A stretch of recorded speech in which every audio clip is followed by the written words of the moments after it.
ধুনীয়া মাটি 5 বছৰ পিছতে ইহঁতৰ এইবোৰ পটা ওলাই যাব এনে ওলাই যাব বুলি কয় আৰু আমাৰ পৰা পইচা লৈছে মই 2000 চনতে লোৱা মাটি এতিয়া মানে কাৰ পৰা লৈছিল মই হৰেণ চকীয়াৰ পৰা লৈছিলোঁ চুৰেণৰ ককায়েক হয় ইয়াত যিমান মানুহ আছে আটাইবিলাকে হৰেণ চকীয়াৰ পৰা লৈছিলে নাই চুৰেণ হৰেণ অমূল্য ইমতিয়াজ বুলি কৈছে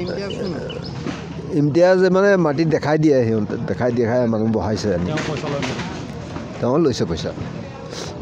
বিনা পইচাতো আৰু মানুহ দৌৰি নাথাকে মাটি পটা হৈ যাব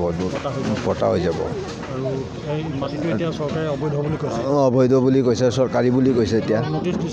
নটিচ দিছিলে 15 দিনৰ টাইম দিছিলে আমি অফিচত অহা যোৱা কৰোঁতে ইহঁতে 9 দিন থাকোঁতেহে 10 দিন থাকোঁতে নটিচ আনি দিলে নটিচ লিখি মেলি তাহাঁতৰ হাততে থাকি গ'ল 4 দিন 10 দিনৰ সময় পালোঁ আমি 10 দিনত আহি অফিচতে 3 দিন 4 দিন দৌৰিলোঁ এতিয়া ক'ত যাব কি কৰিব আপোনালোকে এতিয়া কি কৰিম আমি তো উপায়হীন হৈ আছোঁ আমি কিমান দিনৰ পৰা আছিলে বুলি ক'লে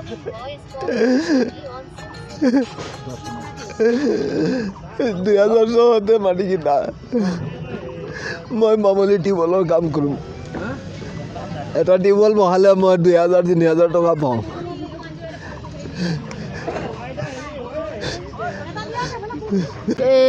আমি মাটিটো আপোনাৰ চুৰেণ শইকীয়াৰ পৰা কিনিছিলোঁ লগত আছিলে বীৰেণ কলিতা গাঁওবুঢ়া তেখেতে আমাক কৈছে মেলিছে ল'ব পাৰিবা ভাল মাটি আকৌ আপোনাৰ ইমতিয়াজ আহমেদেও কৈছে ল'ব পাৰিব ভাল মানুহ মাটি বোলে ভাল মাটি বোলে একচনীয়া পতা মাটি কোৰ্টত গৈ তেখেতে লিখি কৰি মেলি চব লোৱাই মেলি মাটিটো দিলে এতিয়া আমাক চাট দিবলৈ অহা নাই আৰু তেখেতৰ গৰম কথা ইমতিয়াজ আহমেদ গাঁৱৰে মানুহ হয় মেইন মানুহ হয় গাঁৱৰ বোলে সিয়ে চব এইবোৰ কৰে বোলে আৰু গাঁওবুঢ়া আপোনাৰ এইবোৰ সোধপোছ কৰোঁতে ল'ব পাৰিব বুলি কৈছে চুৰেণ শইকীয়া প্ৰশাসনে কৈছে যে এই মাটিটো অবৈধ অবৈধ বোলে গেজেং মাটি বুলি কৈছে কিন্তু আমাক একচনীয়া মাটি বুলি কৈহে বিকিছে কোনে কৈছিলে সেইটো স্বামীমেও কৈছে আৰু ইমতিয়াজ আহমেদেও কৈছে আৰু গাঁওবুঢ়াইও কৈছে ইয়াত ঘৰ বনাই আপোনালোকে থাকিব পাৰিব 3 বছৰ হ'ল গাঁওবুঢ়া কি নাম গাঁওবুঢ়াৰ নামটো বীৰেণ কলিতা আৰু চুৰেণ শইকীয়াৰ পৰা কিনিছে চুৰেণ শইকীয়াৰ পৰা কিনিছোঁ গাঁওবুঢ়াৰ নাম হৈ গ'ল বীৰেণ কলিতা আৰু ইমতিয়াজ আহমেদ সেই দুজনে আমাক ল'ব পাৰিব কৈছে অৰিজিনেল গাঁৱৰ মইনাপাৰা গাঁৱৰ অৰিজিনেল মানুহ বুলি কৈছে গাঁওবুঢ়াৰ মতেই চব হয় ন গাঁওবুঢ়াই চহী দিলে মানুহে যিকোনো কাম এটা কৰিব পাৰে সেই গাঁওবুঢ়াক সোধপোছ কৰাৰ পিছতহে মাটিটো লোৱা হৈছে 13 ঘৰ মানুহ আজি উঠিবলগীয়া হৈছে আৰু বাকী বহুতে কিনি থৈছে মাটি এতিয়া আমাৰ আকৌ ঠাই ঠিক নাই থাকিবলৈ এতিয়া চৰকাৰে কিবা এটা সুবিধা কৰি দিয়ক আৰু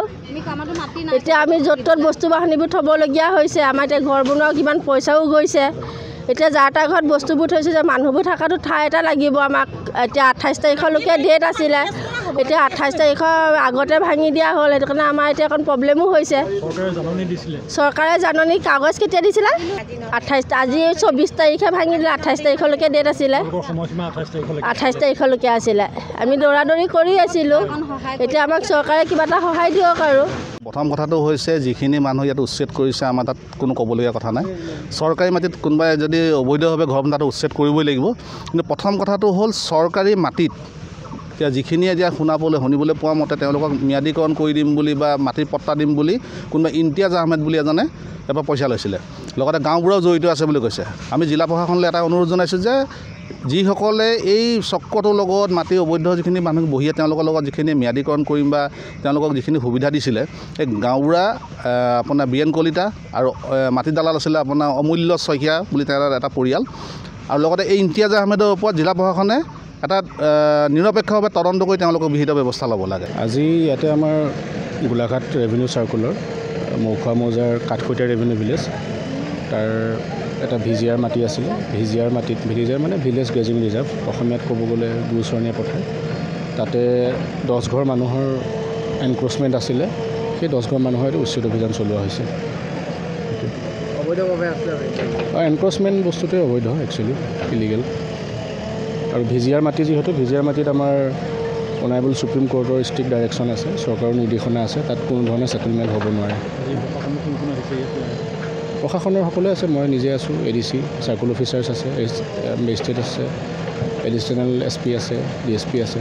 এনেকৈ সকলোখিনি মানুহে আছে তেখেতসকলক আগতীয়াকৈ কিবা জনোৱা হৈছিল নেকি? হয় জনোৱা হৈছে আমাৰ ন'টিছ দিয়া হৈছে তেখেতসকলক মানে যিটো নেচাৰেল জাষ্টিছৰ এটা নিয়ম আছে গতিকে আমি সেইমতে আমি তেখেতসকলক যিমানখিনি সময় দিব লাগে ন'টিছ দি পেলাইহে আজি ইয়াত হেৰি কৰিছোঁ